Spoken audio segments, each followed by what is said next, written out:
Nicolas Prinsen, bonjour. Bonjour. Vous êtes le responsable de la campagne numérique de Nicolas Sarkozy. Alors on le voit bien, Nicolas Sarkozy a besoin d'un contact physique avec ses électeurs lorsqu'il est en campagne. Or le web est devenu incontournable, c'est l'enseignement de 2012. Comment le président, à titre personnel, conçoit-il sa stratégie numérique? En gros, est-ce que c'est son truc de faire campagne sur le net? Alors oui, ce qu'il nous a demandé, c'est d'être très innovant, premièrement, et de faire une campagne qui lui ressemble, c'est-à-dire une campagne auprès des Français. Il veut être, sur Internet comme sur le terrain, au milieu des Français. D'où, par exemple, l'insistance qu'il a à être très présent sur les réseaux sociaux, et notamment sur Facebook, où sont présents aujourd'hui quasiment la moitié des Français. Il y a 27 millions de Français sur Facebook, sur 65, presque la moitié, à peu près toutes les générations, même s'il y a surtout des jeunes. Et donc, l'insistance qu'il met à ce que nous soyons présents sur Facebook se ressent à travers le fait qu'il a presque 600 000 aujourd'hui amis sur Facebook, avec qui il peut communiquer en direct. 600 000 personnes, c'est l'équivalent de quasiment de la ville de Lyon plus la ville de Bordeaux, avec laquelle il peut communiquer en un instant, gratuitement, en temps réel. Donc, il veut une campagne où il est au milieu des Français. C'est notamment les réseaux sociaux qui permettent ça. Et justement, comment montons une campagne de proximité sur le terrain? On le sait, mais sur le web, comment ça se traduit concrètement?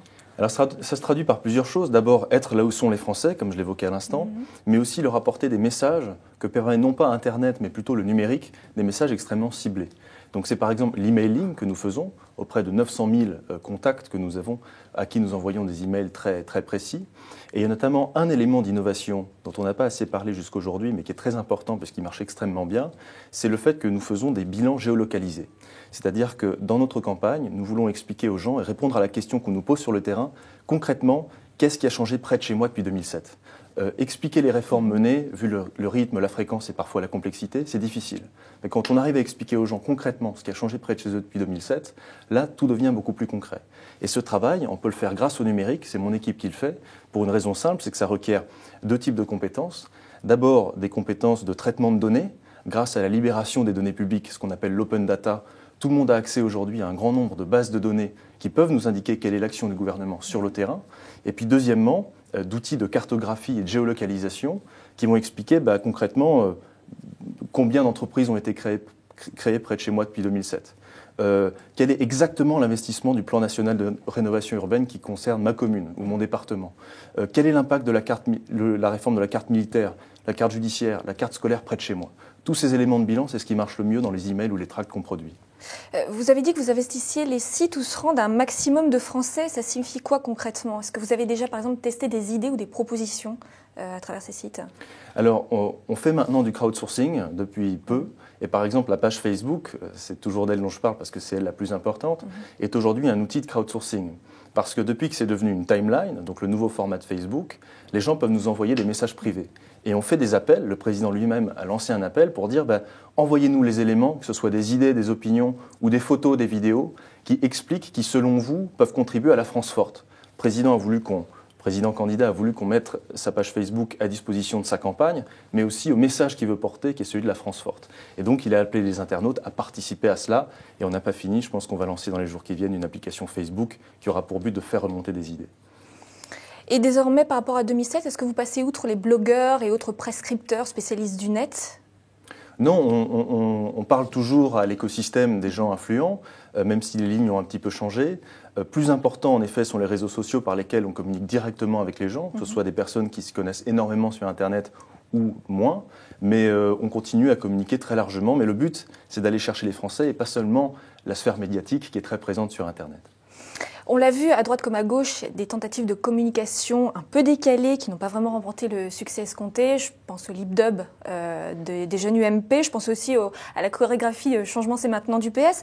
Êtes-vous pour le fait justement de communiquer de façon décalée, comme ça a pu être fait par le passé ? Moi, je trouve ça assez amusant, c'est plutôt encourageant. Le tout, c'est qu'on n'ait pas l'impression que c'est du toc. Et plus ça vient des militants ou des Français eux-mêmes, mieux c'est. Plus c'est spontané, en général, mieux c'est fait. Dès lors que c'est commandé par le haut, en général, ça inspire moins et c'est un peu plus ridicule. Il y a un contrôle qui est fait quand c'est comme ça ? Pour le lip dub, par exemple ? Non, sur Internet, si vous voulez, il y a une grande partie qu'on contrôle, c'est-à-dire la campagne telle qu'on veut la mener. Ouais.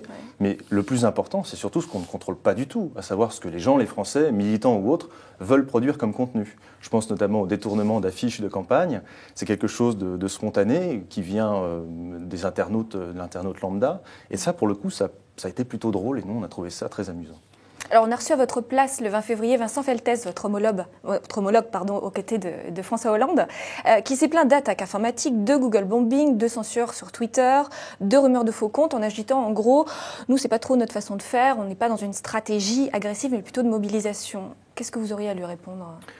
Écoutez, nous, on fait absolument aucune censure, aucune attaque, ni rien, donc je ne sais même pas de quoi il parle quand il parle de ça.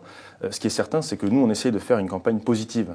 On a un bilan à expliquer, on a un projet à présenter, on a une campagne à raconter, et puis on a un message à porter qui est celui de la France forte.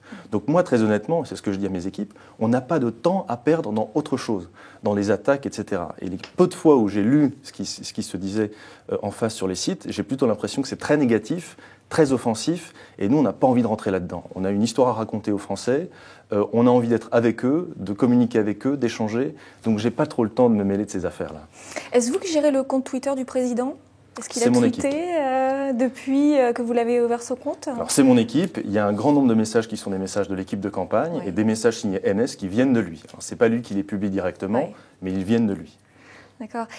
Une dernière question. Un site parodique du compte Facebook du président a été mis en ligne récemment le 5 mars, je crois, qui s'appelle lavraitimeline.fr et qui liste un ensemble de déclarations à la première personne visant à démonter les propositions de Nicolas Sarkozy.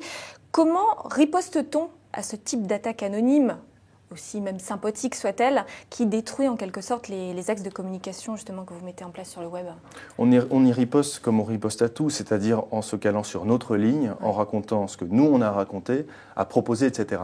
J'ai tendance à penser que quand une campagne met beaucoup d'énergie dans la veille, dans la riposte, etc., c'est qu'elle ne se focalise pas sur le fond. Alors, soit parce qu'elle n'a rien à dire, soit parce qu'elle préfère attaquer ou faire autre chose. Nous, on a une ligne très claire, et c'est ce que je dis à mes équipes. Restons concentrés sur ce qu'on a à dire, sur le projet qu'on a expliqué, parce que c'est fondamentalement ce qu'attendent les Français. La pire chose sur Internet, c'est de tomber dans le monologue, où on parle à son propre camp, où on communique, on échange avec le camp d'en face, et on oublie les Français. Nous, on veut être au milieu d'eux, et c'est à eux qu'on a un message à adresser. Bien, merci Nicolas Prinsen. Merci. Et rendez-vous demain pour un nouveau Buzz Média Orange, Le Figaro. Bonne journée.